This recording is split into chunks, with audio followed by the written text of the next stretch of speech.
الحمدللہ رب العالمین والصلاة والسلام علی اشرف الانبیاء والمرسلین وعلی آلہ واصحابہ اجمعین۔ قال اللہ تعالی وتبارک فی القرآن المجید والفرقان الحمید۔ اعوذ باللہ من الشیطان الرجیم، بسم اللہ الرحمن الرحیم۔ یا ایہا الذین آمنوا اتقوا اللہ حق تقاتہ ولا تموتن الا وانتم مسلمون۔ صدق اللہ مولانا العظیم وصدق رسولہ النبی الکریم الرؤوف الرحیم۔ اللہم نور قلوبنا بالقرآن وزین اخلاقنا بالقرآن وادخلنا الجنۃ بالقرآن ونجنا من النار بالقرآن۔ قال اللہ تعالی وتبارک فی شان حبیبہ مخبرا وآمرا ان اللہ وملائکتہ یصلون علی النبی یا ایہا الذین آمنوا صلوا علیہ وسلموا تسلیما۔ اللہم صلی علی سیدنا و مولانا محمد معدن الجود والکرم صلاۃ و سلاما علیک یا سیدی یا رسول اللہ۔ تمام حمد و ثنا، تعریف و توصیف اللہ جل مجدہ الکریم کی ذات بابرکات کے لیے، جو خالق کائنات بھی ہے اور مالک ششرہات بھی۔ اللہ جل وعلا کی حمد و ثنا کے بعد رسول رحمت، شفیع معظم، نبی محتشم، حضور ختمی المرتبت صلی اللہ علیہ وآلہ وسلم کے حضور ناز میں اپنی عقیدتوں، ارادتوں اور محبتوں کا خراج پیش کرنے کے بعد، واجب الاحترام ذوی الاحتشام، معزز محتشم ناظرین و ناظرات، السلام علیکم ورحمۃ اللہ وبرکاتہ۔ ماہ سیام رمضان المبارک کی شب برکتیں، رحمتیں، کرم نوازیاں، اجالے اور روشنیاں لیے جلوہ فراز ہے، اور آج تقوی کے عنوان سے کچھ باتیں آپ کے سامنے رکھنے کی کوشش کروں گا۔ اللہ جل شانہ میری زبان پر کلمۃ الحق جاری فرمائے۔ کتاب رحمت قرآن مجید میں بار بار تقوی اختیار کرنے کا حکم نامہ اہل ایمان کے نام موجود ہے۔ تقوی ہے کیا؟ اس کا لغوی معنی تو بچنا، ڈرنا اور محتاط رہنا ہے، لیکن اصطلاح شریعت اسلامیہ میں اللہ کے حکموں کو بجا لانا اور اس کی نافرمانی سے اپنے آپ کو بچانا تقوی کہلاتا ہے۔ کسی نے کہا کہ تمہارا رب جہاں تمہیں دیکھنا چاہتا ہے تم وہاں پائے جاؤ، اور جہاں وہ نہیں دیکھنا چاہتا وہاں تم نہ پائے جاؤ، تو یہ تقوی ہے۔ حضرت کعب احبار رضی اللہ تعالی عنہ سے پوچھا گیا کہ آپ پچھلی کتابوں کے عالم بھی ہیں، قرآن مجید کو بھی آپ نے پڑھا ہے، تو آپ بتائیے کہ تقوی کیا ہے؟ تو آپ نے سوال کرنے والے سے کہا، کبھی آپ ایسی وادی سے گزرے ہیں جہاں کانٹے دار جھاڑیاں ہوں؟ تو کہا کئی بار گزرا ہوں۔ تو کہا پھر کیسے گزرے؟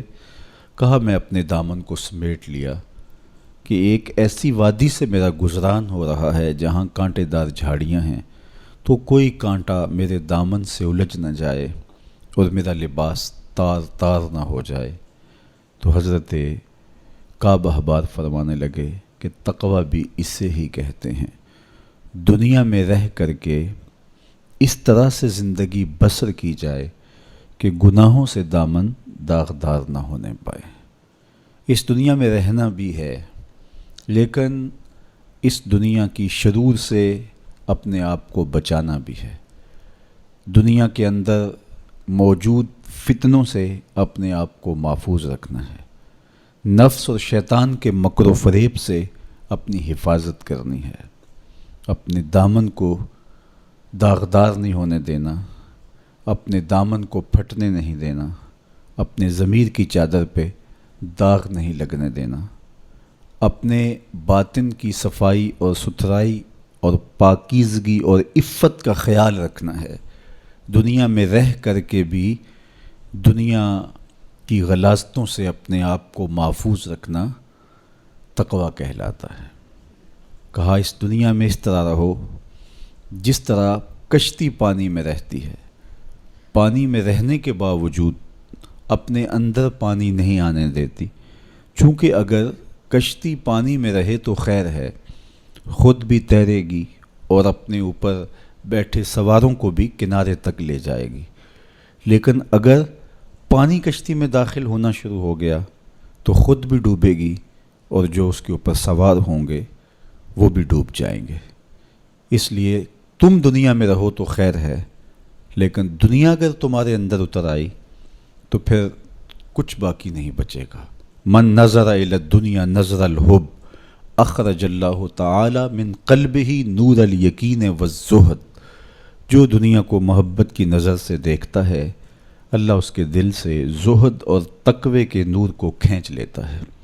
اس لیے اس دنیا میں رہ کر کے بھی اس دنیا سے اپنے آپ کو محفوظ رکھنا ہے، اپنی ضرورت کا ضرور رزق جمع کریں، ضرورت سے زائد کمائیں تو ساتھ یہ نیت جڑی ہو کہ معاشرے کے وہ لوگ جو کمانے کی اہلیت نہیں رکھتے میں ان کی ضرورت کو پورا کروں گا، تو یہ دنیا نہیں یہ دین ہوتا ہے۔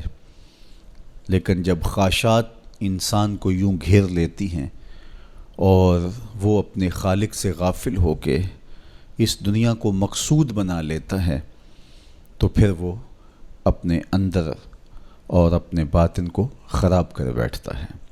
تو کعب احبار فرمانے لگے کہ تقویٰ یہ ہے کہ تم اپنے آپ کو جس طرح کانٹے دار جھاڑیوں کے اندر سے گزارتے ہوئے دامن بچاتے ہو اور کوئی کانٹا تمہارے دامن سے الجھ کر تمہارے دامن کو تار تار نہ کر دے، تمہارا دامن پھٹ نہ جائے، تو احتیاط سے گزرتے ہو، تو دنیا میں بھی یوں محتاط رہو اور اپنے آپ کو گناہوں سے آلودہ نہ ہونے دو۔ حضرت سیدنا علی المرتضیٰ رضی اللہ تعالی عنہ سے تقویٰ کے حوالے سے دریافت کیا گیا تو آپ نے بڑی جامع تعریف ارشاد کی، فرمایا کہ تقویٰ کیا ہے؟ فرمایا کہ تقویٰ یہ ہے کہ تم اللہ سے ڈرتے رہو، خوف خدا تمہارے سینے میں موجود رہے، قرآن مجید پر تمہارا عمل رہے، اور تم جو میسر آئے اللہ کی طرف سے اس پر تم قانع ہو، کم پر بھی قناعت تمہارا مزاج ہو، اور چوتھی چیز ارشاد فرمائی کہ تم آخرت کی تیاری میں اپنے آپ کو مصروف رکھو۔ یہ چار وصف اگر تمہارے اندر موجود ہیں تو تم متقی کہلاؤ گے۔ سب سے پہلا وصف کیا ہے کہ اپنے آپ کو اللہ جل شانہ کے خوف میں مبتلا رکھو، اللہ کا ڈر تمہارے سینے میں موجود رہے۔ اللہ کا ڈر کس معنی اور کس مفہوم میں ہونا چاہیے؟ عمومی طور پہ بندہ جس شے سے ڈرتا ہے اس سے وحشت بھی کرتا ہے، اس سے نفرت بھی کرتا ہے، سانپ سے ڈرتا ہے، بچھو سے ڈرتا ہے اور موذی جانوروں سے خوف زدہ ہوتا ہے، لیکن اگر ہتھے چڑھ جائیں تو انہیں چھوڑتا بھی نہیں، بلکہ ہمیں تو حکم دیا گیا اقتل الموذیہ قبل ان یوذیہ، قبل اس سے کہ موذی تم کو ایذا دے تم اس کا خاتمہ کر ڈالو، اگر تمہارے بس میں ہو تو تم انہیں مار ڈالو۔ تو عمومی طور پہ بندہ جس سے ڈرتا ہے اس سے نفرت بھی کرتا ہے، لیکن اللہ سے بندہ ڈرتا بھی ہے، اس سے محبت بھی کرتا ہے۔ تو یہ ڈر پھر کس مفہوم میں ہوا؟ تو کچھ اشیاء سے، کچھ لوگوں سے ڈر ان کے گزند کی وجہ سے ہوتا ہے، لیکن یہ ڈر جو اللہ کا بندہ مومن کے دل میں ہے یہ محبت کا ڈر ہے۔ جب کوئی کسی سے پیار کرتا ہے تو اس کی ناراضگی سے ڈرتا ہے، وہ روٹھ نہ جائے، وہ ناراض نہ ہو جائے۔ میری زندگی کا سارا سرمایہ تو اس کی خوشیاں ہیں، اس کی خوشی میری زندگی کا جمال ہے، اور اگر وہ روٹھ گیا تو میری زندگی اجڑ جائے گی، میری زندگی کا سارا نور ختم ہو جائے گا، میری زندگی کی ساری خوشیاں ختم ہو جائیں گی۔ تو اللہ سے ڈرنے کا مفہوم بھی یہی ہے کہ جب بندہ اس سے پیار کرتا ہے، اور مومن کی شان ہے والذین آمنوا اشد حبا للہ، جو اہل ایمان ہیں وہ سب سے زیادہ اپنے رب سے محبت کرتے ہیں، ٹوٹ کے چاہتے ہیں اپنے رب کو۔ تو جب اتنی محبت کرتے ہیں اپنے رب سے تو وہ ڈرتے ہیں کہ کہیں ہمارا رب ہم سے روٹ نہ جائے، ہمارا رب ہم سے ناراض نہ ہو جائے۔ تو یہ احساس جب انسان کے ساتھ ہمیشہ جڑا رہے گا کہ میرا اللہ مجھ سے ناراض نہ ہو جائے، تو پھر اس کی زندگی کتنی خوبصورت ہوگی اور وہ گناہوں سے کیوں نہیں بچ پائے گا۔ تو سیدنا علی المرتضیٰ رضی اللہ تعالیٰ عنہ فرماتے ہیں کہ تقویٰ یہ ہے کہ تمہارے دل میں اللہ کا خوف بیٹھا رہے اور اس کی ناراضگی سے تم ڈرتے رہو، اور یہ احساس تمہاری زندگی میں جمال اور خوبصورتی پیدا کرے گا۔ دوسری بات، قرآن مجید پر تمہارا عمل ہو۔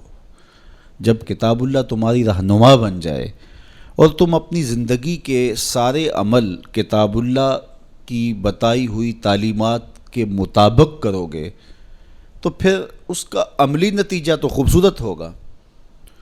جب تھیوری اچھی ہوگی تو پریکٹیکل بھی اچھا آئے گا۔ جب تم قرآن کے بتائے ہوئے طریقے کے مطابق زندگی بسر کرو گے تو کیسے نہیں ہوگا کہ تمہاری زندگی خوبصورت زندگی ہوگی اور تم کامیاب اور بامراد اور خوش نصیب شخص قرار پاؤ گے۔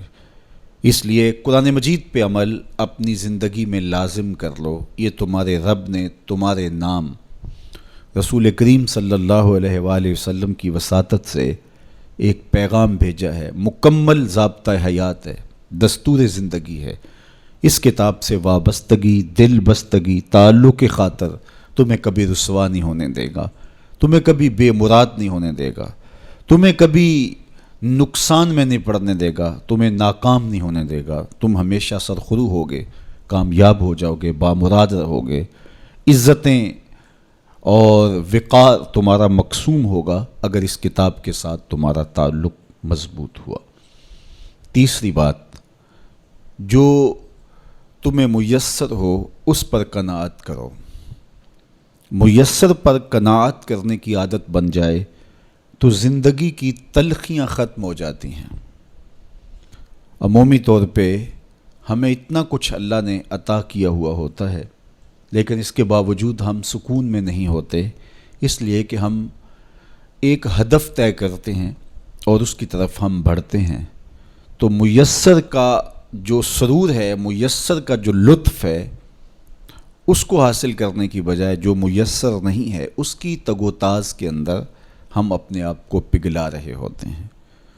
تو اس لیے ہم جب اللہ کے دیے گئے پر قناعت کریں گے، ہاں آپ زیادہ کی کوشش کر سکتے ہیں اس نیت کے ساتھ کہ میں دوسرے ضرورت مندوں کی ضرورت بھی پوری کروں، لیکن اطمینان آپ کو یہ ہونا چاہیے کہ جو مجھے میسر ہے، یہ میرا مقدور تھا، یہ مجھے مل گیا، اور اگر میرا مقدور کوئی اور بھی ہوا تو وہ بھی مجھے مل جائے گا، اور ملے گا تب جب اس کا وقت ہوگا، وقت سے پہلے نہیں ملے گا۔ جب ہم اپنے مقدور کو وقت سے پہلے حاصل کرنے کی کوشش کرتے ہیں تو پھر زندگی میں تلخی بھر جاتی ہے، ہم بے چین ہو جاتے ہیں کہ وہ مل کیوں نہیں رہا، میاں وہ کیسے ملے، اس کے ملنے کا بھی وقت ہی نہیں آیا ہے۔ تو ہم ایک اضطراب میں مبتلا ہو جاتے ہیں، بے چین ہو جاتے ہیں۔ اور اگر ہم یہ یقین کر لیں کہ ہمارے مقدور کا ہمیں جب وقت ہوگا تو ضرور ملے گا، تو پھر زندگی کے اندر ایک طمانینت پیدا ہو جائے گی۔ تو جو تھوڑا میسر ہے، جو زیادہ میسر ہے، اس پر ہم مطمئن ہونے کی عادت پیدا کر لیں۔ سیدنا علی المرتضیٰ رضی اللہ تعالی عنہ سے ہی مروی حضور کا ایک فرمان ہے، جو اللہ کے دیے گئے تھوڑے رزق پہ راضی ہو گیا، اللہ اس کے تھوڑے عملوں پہ راضی ہو جائے گا۔ تو قناعت کا جوہر نصیب ہو جائے تو پھر زندگی سوکھی بھی ہو جاتی ہے اور تقوی کی دولت بھی نصیب ہو جاتی ہے۔ چوتھی چیز سیدنا علی المرتضیٰ رضی اللہ تعالیٰ عنہ فرماتے ہیں، یہ ہے کہ تم آخرت کی تیاری میں لگے رہو۔ تمہارا جب ہدف وہ ہے کہ میں ایک دن اللہ کے حضور پیش ہونا ہے اور اپنے سارے اعمال کی جواب دہی اور سارے اعمال کا حساب میں نے اس کے حضور پیش کرنا ہے، تو پھر تم پھونک پھونک کے قدم رکھو گے، حزم و احتیاط سے زندگی گزارو گے۔ اور تقوی نام ہی حزم و احتیاط کا ہے، تقوی نام ہی زندگی کو منظم اور مرتب کر کے اللہ کے حکموں کو بجا لانے کا ہے۔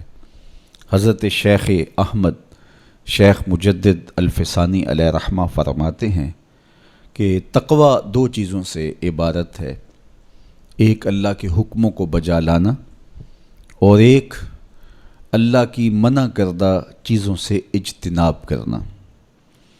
اور بڑی خوبصورت بات آپ نے کی، فرمایا اللہ کے حکموں کو بجا لانا، اس کی اطاعت اور فرما برداری کرنا، یہ تو فرشتے بھی کرتے ہیں اور انسان بھی کرتے ہیں، لیکن وہ چیزیں جو منع کی گئی ہیں ان سے رک جانا تو یہ کام صرف انسانوں کا ہے، چونکہ فرشتوں کے اندر تو یہ چیز ہی موجود نہیں ہے، ان کے اندر خواہشات رکھی ہی نہیں گئی جن سے وہ رک جائیں، آرزوئیں رکھی ہی نہیں گئیں جن سے وہ باز آ جائیں، تو وہ تو اللہ کی عبادت کرتے ہیں، ذکر و فکر میں لگے ہیں، طاعت اور فرما برداری میں لگے ہیں، اور ان امور سے رکنے کا ان کا باب ہی نہیں ہے، تو یہ حضرت انسان کا کام ہے کہ وہ ان امور سے منع ہو جائے جن امور سے ان کے رب نے انہیں منع کیا ہے۔ تو یہ شے حضرت انسان کو ممتاز کرتی ہے اور تقوی کے حصول کا ذریعہ اور ضامن بنتی ہے۔ اللہ جل شانہ کے منع کردہ کاموں سے رک جائے اور اس کے حکموں کو بجا لانے کی کوشش میں لگا رہے، یہ تقوی کہلاتا ہے۔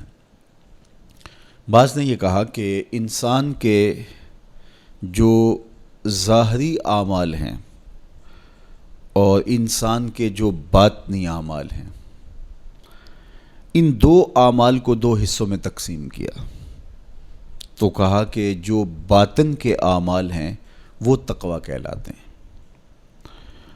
آپ کوئی نیک عمل کرتے ہیں تو ظاہر ہے کہ وہ امتثال امر کے طور پہ آپ وہ کام بجا لا رہے ہیں، لیکن اب آپ دل سے بھی رکے ہوئے ہیں اس کام سے، تو یہ آپ کے دل کا عمل ہے اور یہ تقوی کہلاتا ہے۔ قرآن مجید میں اللہ تعالیٰ نے ایک مقام پہ ارشاد فرمایا، جو اللہ کی نشانیوں شعائر اللہ کی تعظیم کرتے ہیں تو یہ دل کا تقوی ہے۔ تو تقوی کا تعلق پھر جڑ جاتا ہے دل سے۔ میرے اور آپ کے آقا و مولا حضور نبی رحمت صلی اللہ علیہ وآلہ وسلم نے ارشاد فرمایا، التقوی ہا ہونا، التقوی ہا ہونا۔ حضور نے اپنے سینے کی طرف اشارہ کر کے کہا، تقوی یہاں ہے، تقوی یہاں ہے۔ تو تقوی کا مرکز انسان کا دل ہے۔ ایک حدیث پاک میں آیا جو صحیح مسلم میں موجود ہے کہ ان اللہ لا ينظر الى صورکم واموالکم، اللہ تمہاری صورتوں کو نہیں دیکھتا، اللہ تمہارے مالوں کو نہیں دیکھتا کہ کون کتنا خوبصورت ہے، کس کے پاس کتنی دولت ہے، نہ تمہاری صورتیں دیکھتا ہے، نہ تمہارے بنگلے دیکھتا ہے، نہ تمہاری جائیدادیں دیکھتا ہے، نہ تمہارا بینک بیلنس دیکھتا ہے، اسے تمہاری صورتوں سے غرض نہیں ہے، اسے تمہارے اموال سے سروکار نہیں ہے، وَلَٰكِن يَنظُرُ إِلَىٰ قُلُوبِكُمْ وَأَعْمَالِكُمْ، وہ تمہارے دل دیکھتا ہے اور تمہارے عمل دیکھتا ہے۔ تمہارے کپڑے پھٹے پرانے ہیں، جھونپڑے میں رہتے ہو، لیکن عمل خوبصورت ہیں، تمہارا قلب سلیم ہے، اس دل میں اللہ کی محبت، اللہ کا پیار رکھا ہے، اللہ جل شانہ کے محبوب کا پیار رکھا ہے، تو وہ دل خوبصورت ہے۔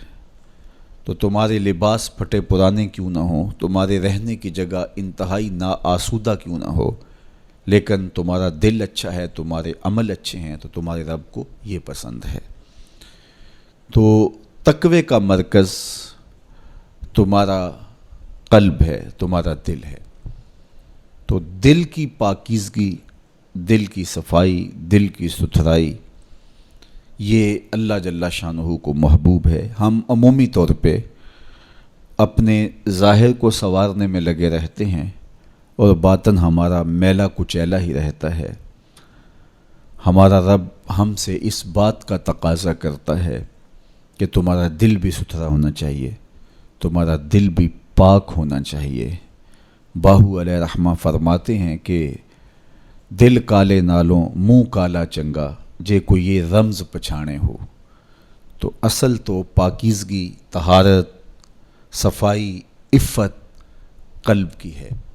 تو اس لیے اللہ تعالیٰ جل شانہ نے مومنین کے قلوب کی پاکیزگی، طہارت اور صفائی اور عفت کا تقاضا اہل ایمان سے کیا ہے۔ اللہ جل شانہ نے بندوں کو جو عزت عطا کی ہے تو اس کا معیار تقویٰ کو قرار دیا۔ کون کتنا معزز ہے یہ اس کی دولت سے نہیں ناپا جا سکتا، اس کے قبیلے اور اس کے خاندان سے نہیں جانچا جا سکتا، اس کے لباس سے آپ یہ اندازہ نہیں کر سکتے کہ یہ معزز شخص ہے۔ کسی شخص کا کسی قوم سے تعلق ہے اور وہ گوری رنگت والی قوم ہے یا وہ کسی اور رنگت سے متعلق ہے تو وہ اس کی عزت کا ظرف نہیں ہے۔ ان اکرمکم عند اللہ اتقاکم، تم میں سے معزز وہ ہے جو متقی ہے، جو پرہیزگار ہے۔ دیکھیے ابو لہب قریشی النسب تھا، لیکن خوبصورت ہونے کے باوجود، عالی مرتبت نسب رکھنے کے باوجود آج بھی اس پر لعنتیں برس رہی ہیں۔ اور بلال حبشی رضی اللہ تعالیٰ عنہ رنگ کے کالے تھے اور نسباً غلام تھے، لیکن تقوی کی دولت نے، ایمان کی دولت نے ان کو اس مقام پہ کھڑا کر دیا کہ وہ ہاشمی النسب شخص تقوی اور ایمان کی عدمیت کی وجہ سے ان کے قدموں سے لگی ہوئی دھول تک بھی نہ پہنچ سکا، اور وہ عزتوں کے اس شرف کو حاصل کرتے ہیں جو انہی کا مقسوم ہے۔ تو اسلام نے شرف کا معیار، عزت کا معیار تقوی قرار دیا ہے۔ تو اس لیے ہمیں تقوی کو حاصل کرنے کے لیے کوشاں رہنا چاہیے اور ایسے اعمال بجا لانے چاہیے کہ جس سے ہمیں تقوی حاصل ہو۔ حضرت شیخ احمد مجدد الفسانی علیہ رحمہ فرماتے ہیں، جو شخص اپنے اوپر 10 چیزوں کو لازم کر لیتا ہے تو لازمی نتیجہ یہ ہوتا ہے کہ وہ متقی بن جاتا ہے۔ وہ 10 چیزیں کون سی ہیں؟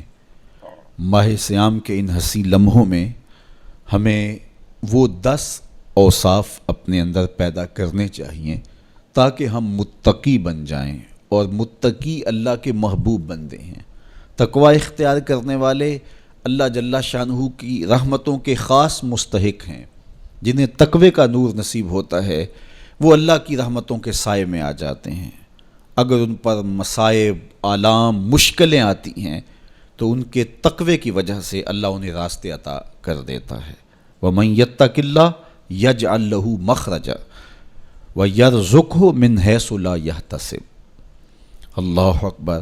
ارشاد فرمایا کہ جو اللہ سے ڈرتا ہے، تقوی اختیار کرتا ہے، اس کے لیے ہم مصیبت سے نکلنے کے راستے پیدا کر دیتے ہیں، اور اللہ جل شانہ اس کے لیے وہاں سے رزق عطا کرتا ہے جہاں سے اسے گمان بھی نہیں ہوتا ہے۔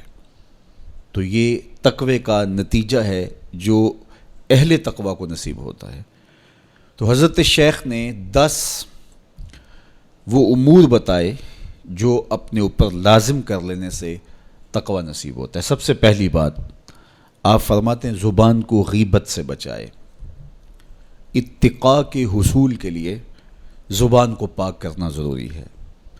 انسان کے زیادہ تر گناہ اس کی زبان کی وجہ سے ہیں، اور غیبت یہ بدترین عمل ہے، اور اس کو بدکاری سے بھی برا قرار دیا گیا ہے۔ الغیبت اشد من الزنا، تو اپنی زبان کو غیبت سے بچائے۔ دوسری بات ارشاد فرمائی کہ بدظنی سے بچے، کسی سے خواہ مخواہ بدگمان ہو جانا اور اپنے دل کو کسی کے لیے میلا کر لینا اور اس کی بدگمانی دل میں پالنا، تو یہ تقوی کے منافی ہے۔ تو کسی کی بدگمانی سے، بدظنی سے اپنے دل کو بچائے، زبان کو غیبت سے بچائے، دل کو بدگمانی سے بچائے، اور مسخرہ پن سے بچے، بات بات پہ ٹھٹھے مار کے ہنسنا اور اس طرح کی زندگی بسر کرنا۔ اور آج کل تو جب بھی دوست احباب اکٹھے بیٹھتے ہیں تو سنجیدہ اور متین باتیں کم ہوتی ہیں، زیادہ وقت لطیفوں میں ہی کٹ جاتا ہے۔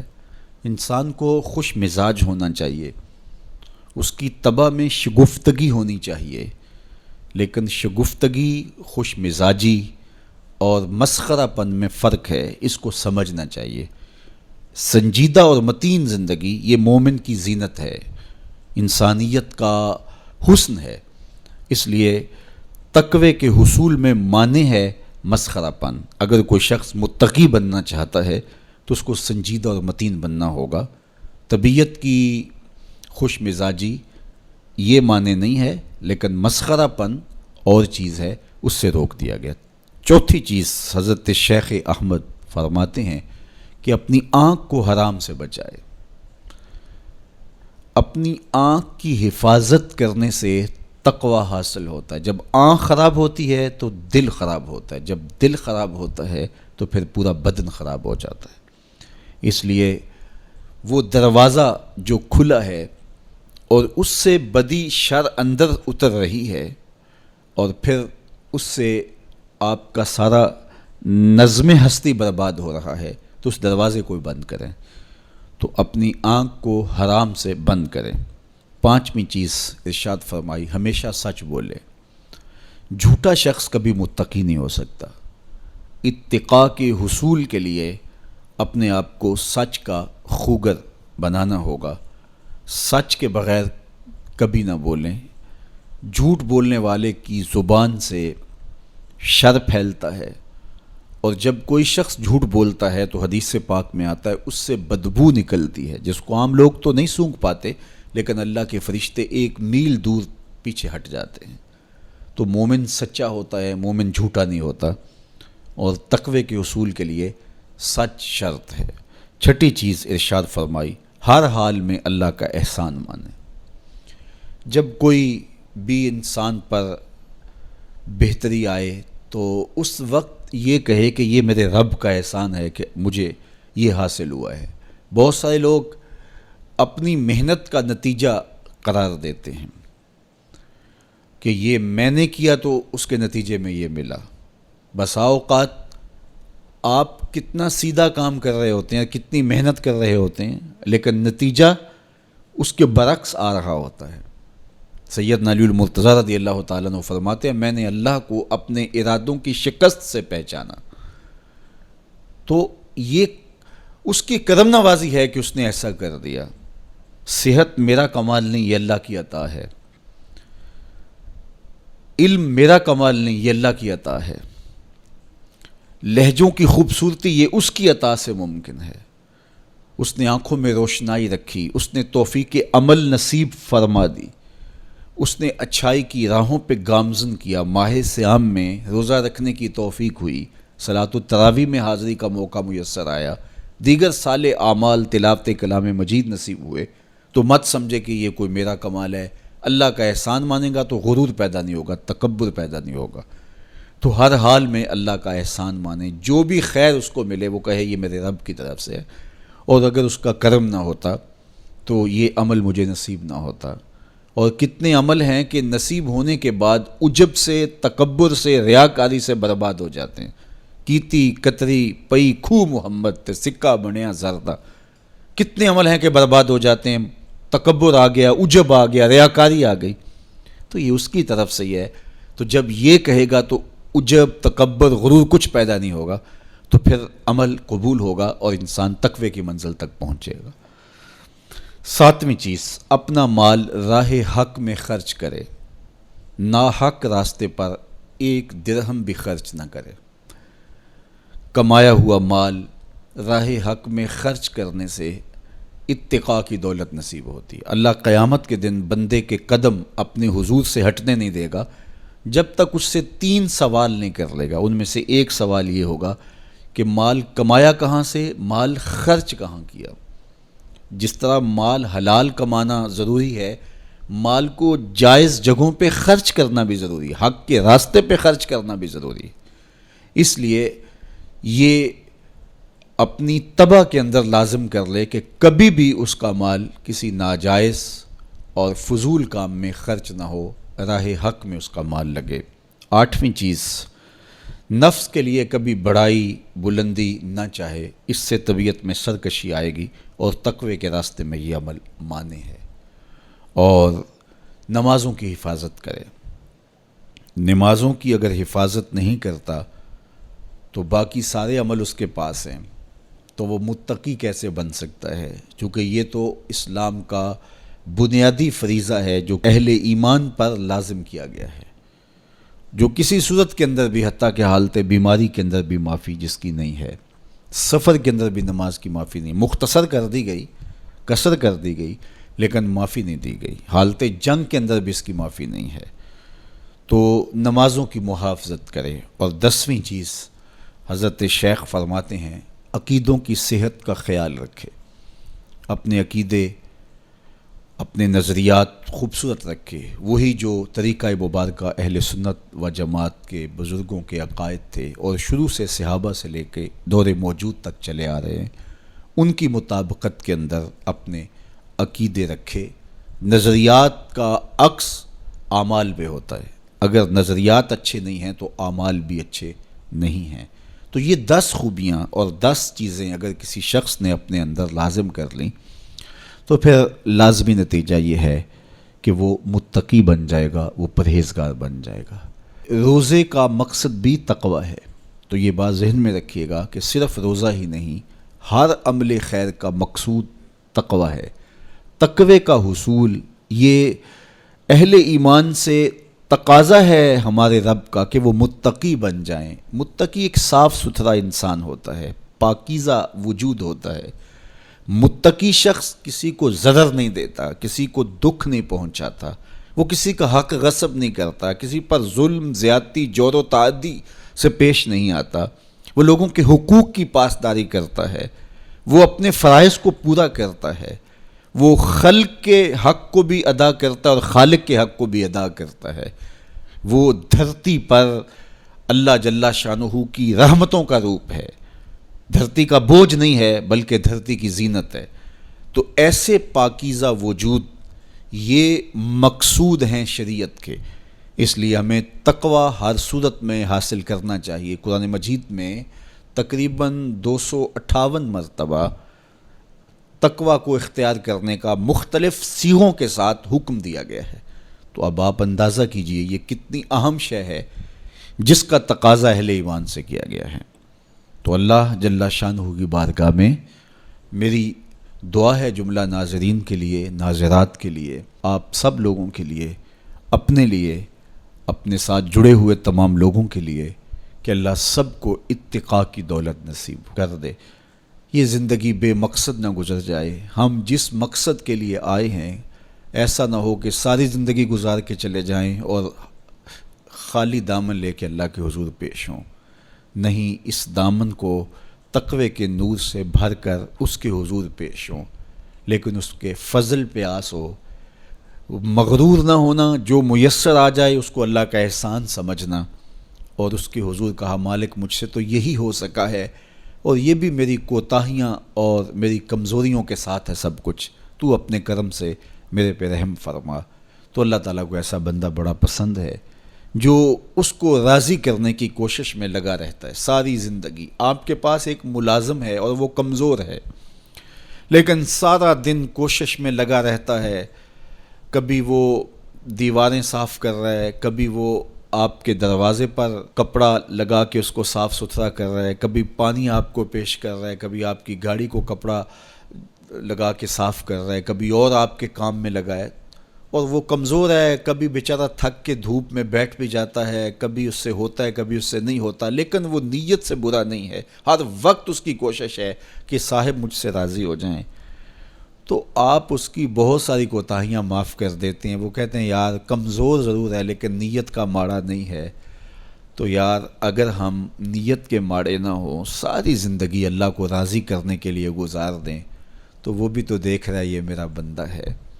میرے شیخ کامل کا ایک شعر مجھے ابھی یاد آیا کہ دلوں میں بری نہیں نہ نیتوں بری میں، دلوں میں بری نہیں نہ نیتوں بری میں، گناہ میں تو ہو جاندے لاچاریاں نو۔